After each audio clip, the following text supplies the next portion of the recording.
But I love that effect when the rainbow is in front of the mountains. It's fantastic. That's much for holding steady. Yeah, there's no holding steady on this one. Welcome back. It's time to do segment 5 of the Colorado Trail. And it already looks so different than anything I've seen so far. So I'm doing segment 5 backwards. 3/4 of it is downhill. So I start up and then work my way down, which I figure would be a lot faster than doing 2/3 of the trail uphill and then coming down really short distance. So a while ago I said that I needed to do some altitude training, and this is it. This is going to be between 9,000 and almost 11,000 feet. This aspen is brown colored. Is it aspen? Yeah, it is. Could be beech too. So I said before, I start having issues at as little as 9,000 feet. And that's where I'm starting. So we'll see how it goes.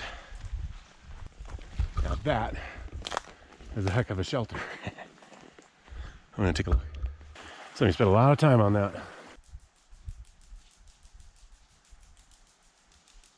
Crazy snapping bugs.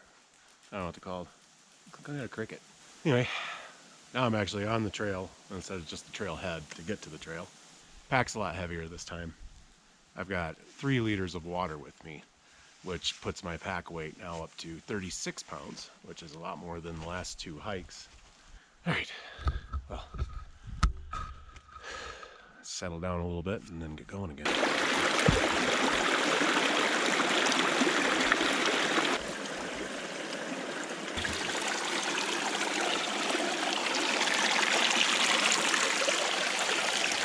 All right, so this trail takes me from about 9,000 feet up to almost 11,000. So I'm definitely giving my potential altitude sickness a workout. So I brought a lot of extra water, and I'm going to take a lot of extra breaks, especially on the uphill parts. And we'll eventually get there. This trail is so neat. This little section. Not sure which kind of pine this is. It feels roughly like Doug fir. I don't think it's spruce. I'll have to look it up.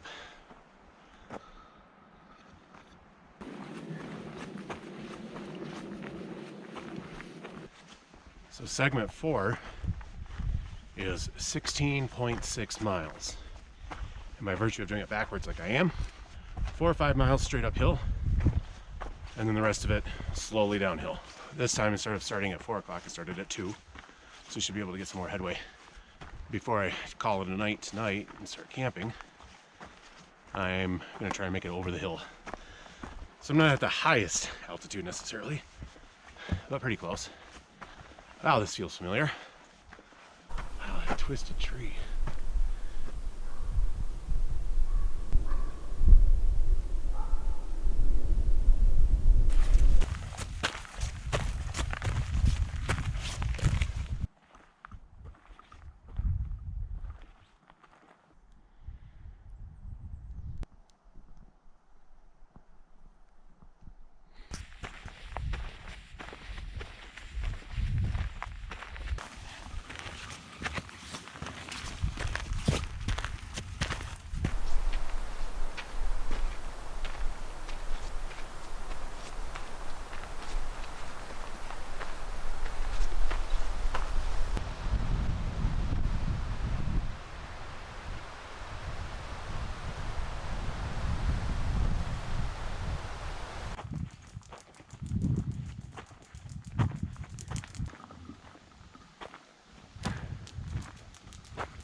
This has got to be about the tallest stand of aspen I think I've seen yet.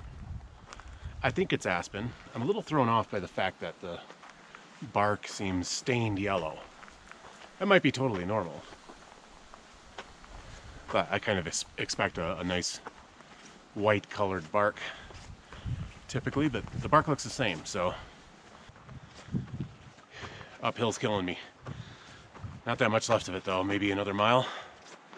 We can do this. We can do this.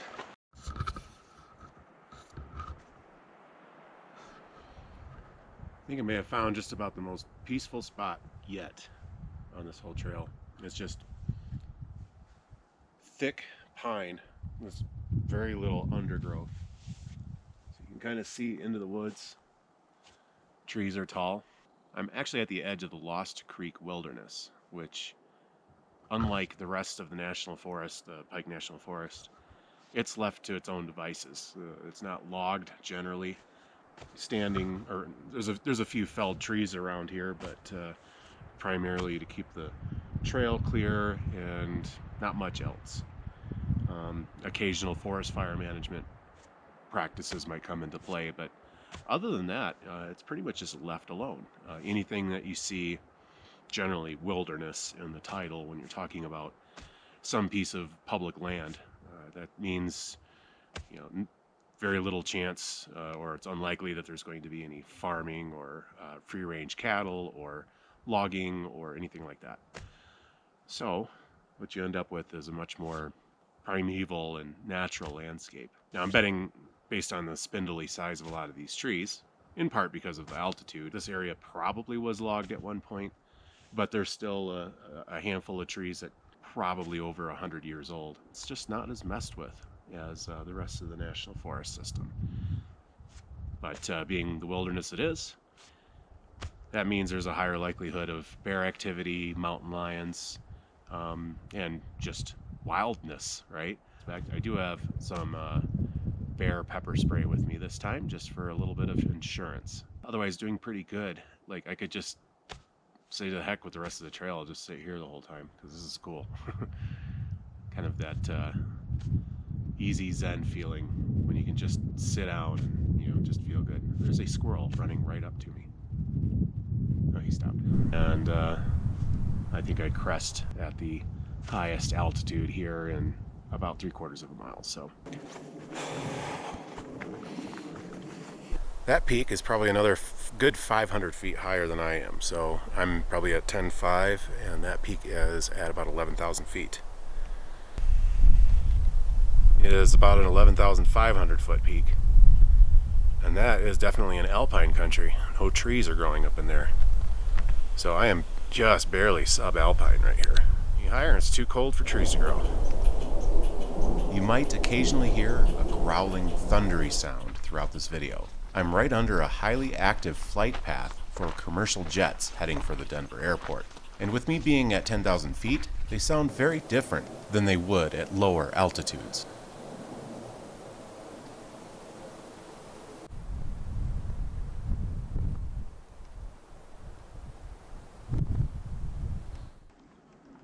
Well, I think I'm pretty much at the top here. 10,900 feet. And off in the distance behind me is South Park. I'm standing at a couple of tall rock formations that just happens to be in a dog leg along the trail here. And I think this kind of is the spiritual top of the trail. And it's a long way down there. Daily afternoon storm is on its way in. So I'm going to take a little quick break for a minute here and time lapse that and watch that roll in across South Park over there. Yeah, that's South Park.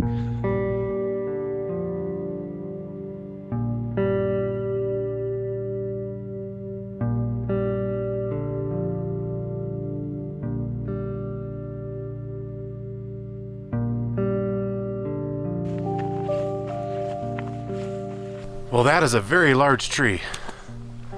It appears to have recently fallen over the trail. I'm not sure how long ago. Can't tell if it was alive. Okay, that's recently disturbed dirt.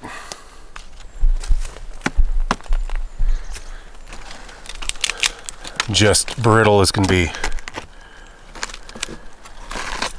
Look at that. Surprised it stood that long. Holy cow. That is a heck of a fall. So I wonder which way people have been going. Don't want to be on a trail when that happens, I'll tell you that. And there's a little bit of ground spore around here from hikers. So this can't be terribly recent. Yeah, see, you can see where people have been walking and treading over these dead pieces of wood. Man, that did not happen a long time ago.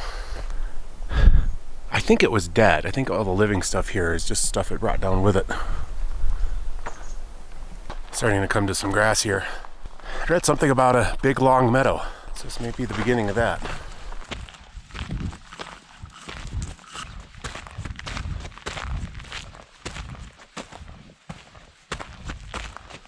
That's cool. Open right up into a meadow here. Looks like the trail just kind of follows along the side of it.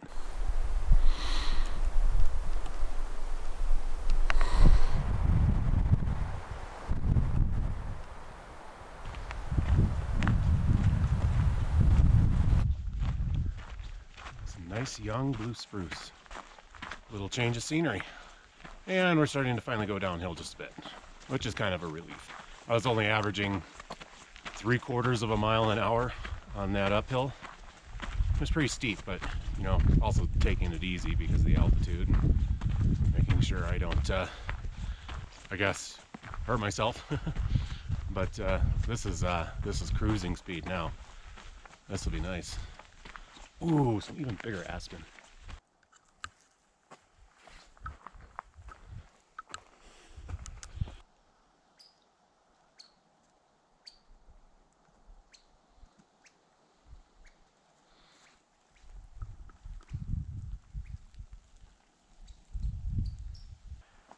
These could be several different colonies or just one big one. I'm thinking several different branched colonies, but geez, that is quite the complex. It even probably goes right under the trail. It's raining again, very lightly. Nothing too exciting yet. Looks like I can probably get out of the rain pretty quick if I needed to. Let me tell you, I had some big plans for this summer, and 2 out of the 3 of them involved going to Canada, RIP, and one of them involved taking a ferry boat out to a national park, and the ferry and the park are shut down, at least last I checked anyway. There's your bushcraft shelter right there. Yeah, there, right there, bud. Plenty of wood to collect really close by. You could whip up a real quick shelter with that. That'd just be easy pickings. So one of the places in Canada I had planned to go was Yellowknife for some more Northern Lights exploration. Maybe get hooked up with an outfitter and head out on Great Slave Lake, get some really massive trout fishing done. That's like a dream thing. I'd just love to be able to do that, but you know, film some Northern Lights while I'm at it. That would have happened in the late summer. You know, you don't want to do it. You don't want to go to Yellowknife in midsummer or early summer because the sun doesn't set. So preferably in late August into September when it gets dark enough and you can see the Northern Lights. This is pretty nifty. I'm gonna stop and video this little piece here. I'm just stepping off the path for just a quick minute, but these open areas in Colorado, in between mountains or high hills or rocks or something like that, where you just have these clearings. Specifically, this one's more like a bog. I'm actually standing in a nice wet section here. In Colorado, they call them parks. That's where a lot of parks in Colorado get their name, like Estes Park or South Park. They're all in or between mountains in these little flat areas of just open space. Sometimes there's lakes and things like that. Little tidbit, the little open spaces in the Rockies in Colorado specifically are called parks. I'm not sure what this one's called, probably Lost Creek Park or something like that, because this is the Lost Creek headwaters. This is where the water that flows into Lost Creek is actually coming from, and I'm standing in it. All right, I'm gonna get out of this.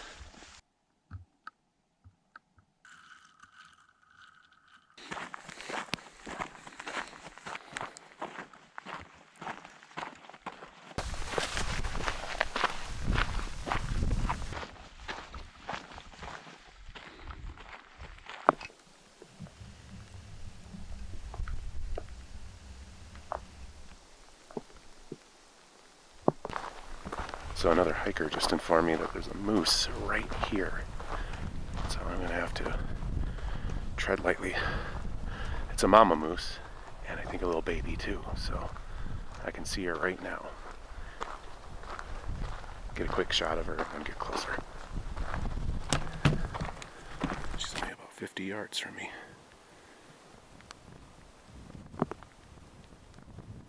Zoomed in all the way at 600 millimeters, so looks a little closer than she is.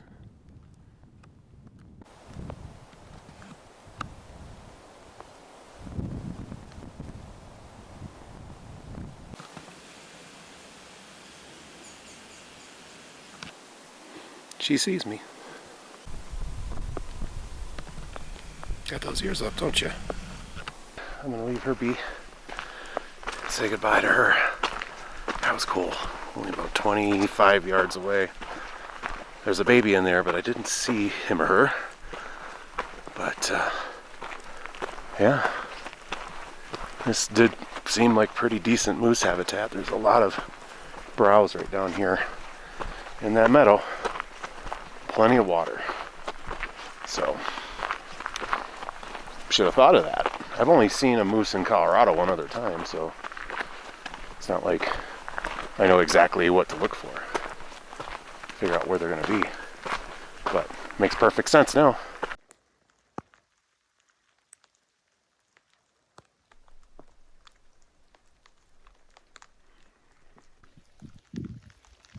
It would seem we are well on our way to another mountain rainbow.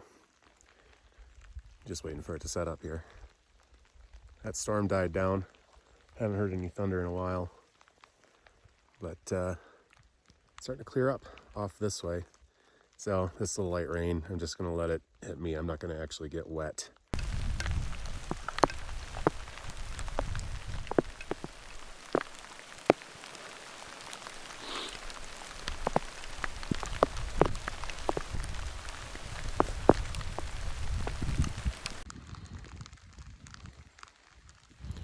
So this actually could turn into a pretty vivid one here in a minute, so I'm just going to stick it out right here. Check that out. I've seen some pretty cool ones up in Montana, but I love that effect when the rainbow is in front of the mountains. It's fantastic. A lot of interference. Wow, lots of interference bows.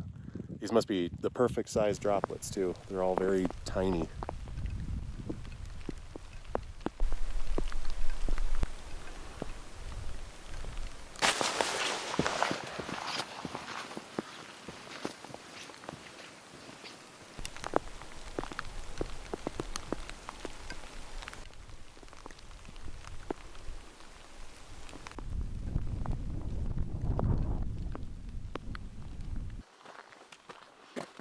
Wow, it just won't let up.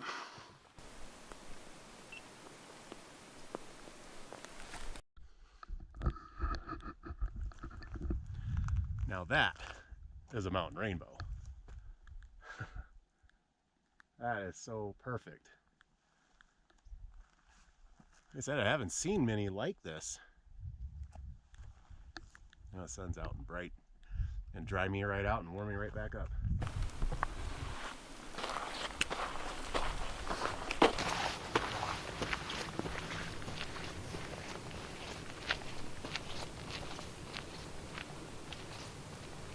Yeah, you don't often get ones that perfect. There really is some geometry involved in this rather than just rain plus sun equals rainbow. Really need it to be in the early morning or late afternoon, such as in this case. Sun angle needs to be low enough to put the anti-solar point.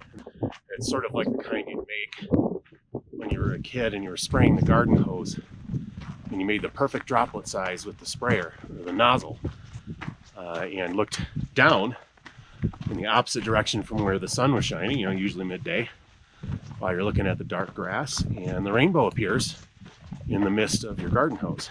Big fat raindrops and a lot of clouds, they're not going to work for you. For some reason, when I see mountain rainbows, they seem to be just that much more vivid. Plus, you can be at a different elevation, and then you get the rainbow appearing in front of mountains and hills and tree lines and things like this. Been doing a lot of downhill, but I've been so distracted by things. I've probably made it only about 4 miles into the trail so far, out of 16 and a half. So I've got to make some headway here. Just following along this little stream, Lost Creek. But now it's a full-fledged stream, and I think I even saw a fish jump in one of the deeper parts. Kind of makes me wish I had a fishing pole. I was worried about not having enough water. There is water everywhere in this area. This meadow goes on for 7 miles along the creek. Well, that would work better. Wouldn't have had to carry as much. Just slip right down here and filter out some water. That would have worked just fine. At any rate, I'm gonna start booking it. I'll talk to you later, probably when I set up camp.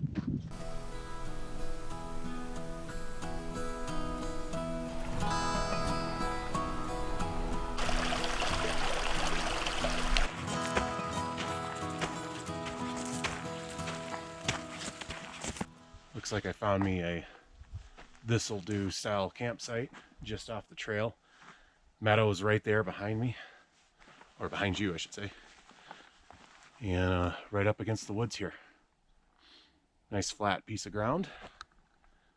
I'll call this home for the night.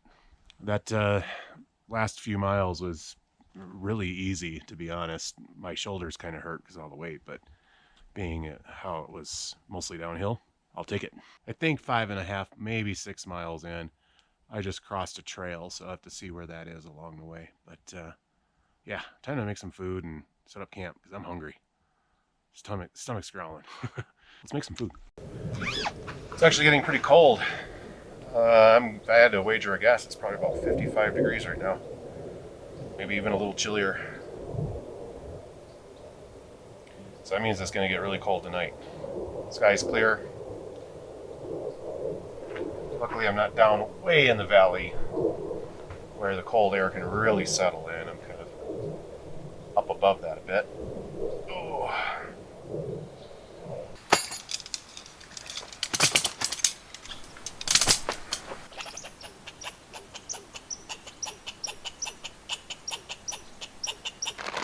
It's always great to bring extra Ziploc bags because then you can use your Ziploc bags to store your used food.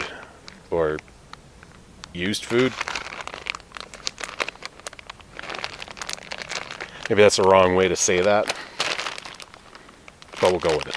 We're having some stir-fry veggies. There's peppers, onions, and some broccoli. And I've got filet that's been marinating for a couple of days in some toasted sesame oil and teriyaki. We're gonna make some stir-fry.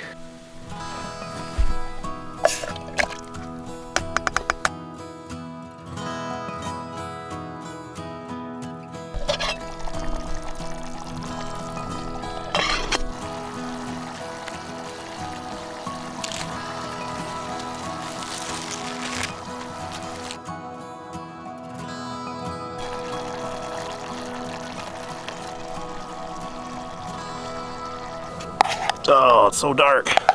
How's that looking?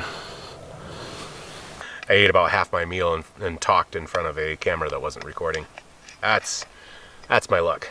Anyway, the stir fry is amazing. The steak is really good. Even though it's well done, filet, it's just melt in your mouth perfect right now. I'm a fresh veggie guy, but I love meat too. This is a great meal to have out in the woods. So easy to make and doesn't weigh a lot. Well, calling it a night. Time to go to bed. Got everything ready to go.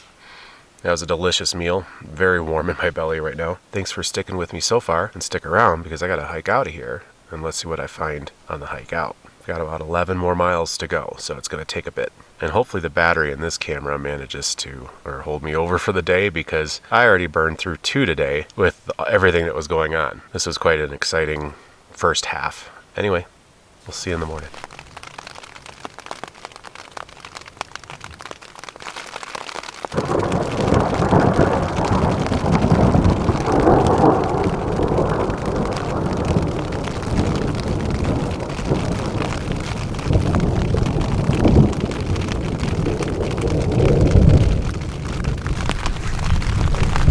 About to go to bed and then this thunderstorm rolled in. Good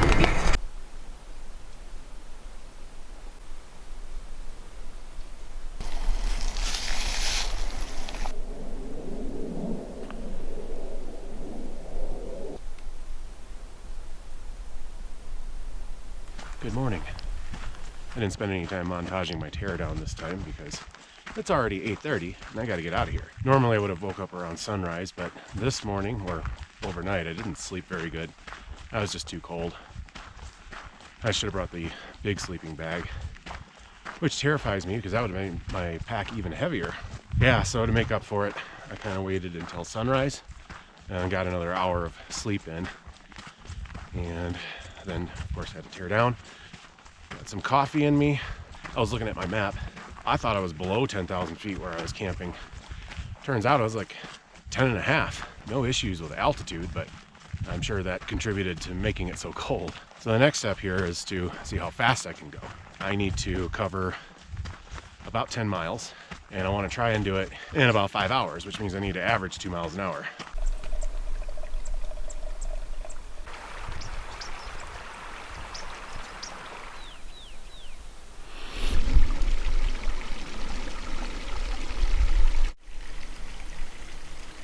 Well, solid 20 minutes later and I'm not cold anymore, so the jacket's coming off. I often get asked about some of the t-shirts I wear, or somebody recognizes a t-shirt that I'm wearing from somewhere else. I do have a few that I get from other YouTubers, and this one happens to be from Joe Scott, and his channel is called Joe Scott.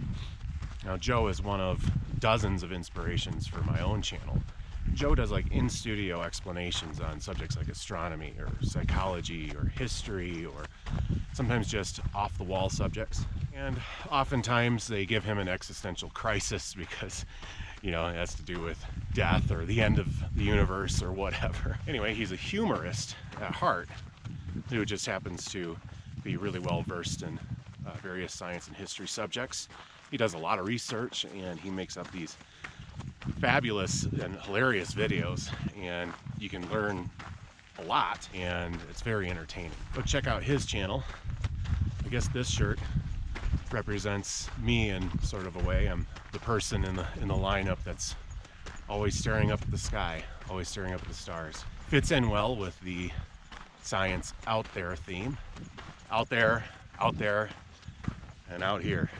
Even though it might seem kind of disconnected that 1 minute I'm hiking a trail and photographing flowers and rainbows, the next minute I'm storm chasing, and then I'm showing you astrophotography stuff. So there is a sort of a common thread, a weak one, but it's the one I'm going with. Starting to get to a little bit lower elevations here, and the stream is getting wider all the time. But easy hiking so far this morning.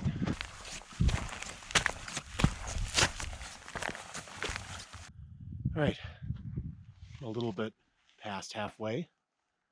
I've got this beautiful view of this meadow.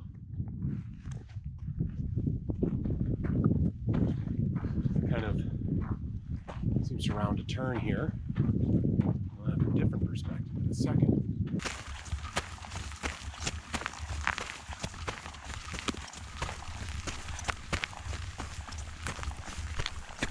Well, just as the sign says, I'm now officially inside of the Lost Creek Wilderness, rather than just running adjacent to it. I think I'm about halfway through the uphill part. Luckily, it's nice and gradual.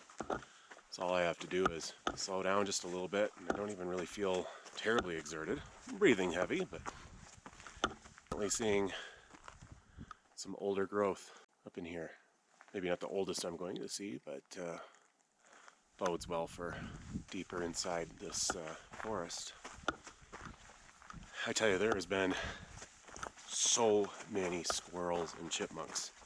Like, you could measure them per square meter. It's that nuts. Constant piles of pine cone debris. Always amusing to see that. You wanna play dead, buddy? You're a pretty squirrel.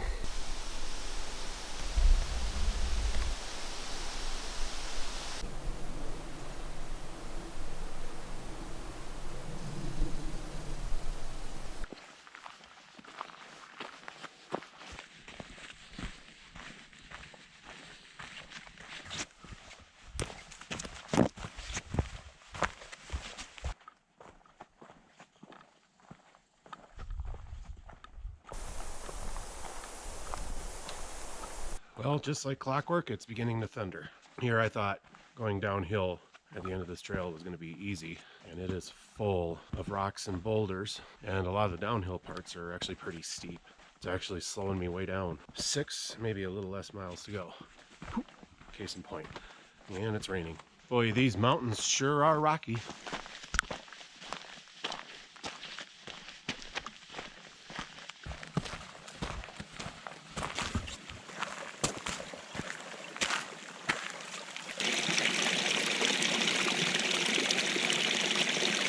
Well, that spot was like a little Shangri-La. Be a sight for sore eyes if you're out of water. Almost out of water, but I'm almost out of trail too, so it'll be fine. Trail's kind of smoothed out pretty nice. Easy walking for a little bit, which you could get used to. A lot of just constantly breaking your fall as you go downhill. Not a lot of fun. That is one massive stand. And it keeps going and going and going. It's just following this gully.